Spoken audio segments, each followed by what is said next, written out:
کیا صدقہ فطر ہر آدمی کو ادا کرنا چاہیے کہ صرف مالدار کو دینا ضروری ہے؟ جواب اس کا یہ ہے کہ صدقہ فطر ہر مسلمان پر لازم نہیں ہے، بلکہ ہر اس مسلمان پر لازم ہے جو مسلمان صاحب نصاب ہو۔ صاحب نصاب جتنی رقم پر زکوٰۃ لازم ہو جاتی ہے اس کو کہتے ہیں صاحب نصاب۔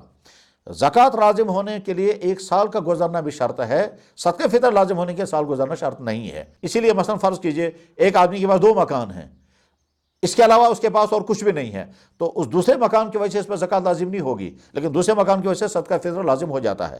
بہرحال اگر کوئی انسان مالدار نہیں ہے، غریب ہے، تو اس کو صدقہ فطر ادا کرنا لازم نہیں ہے، لیکن اگر وہ صدقہ فطر ادا کرے گا ثواب کے حاصل کرنے کے لیے تو یقیناً اس کو ثواب ملے گا۔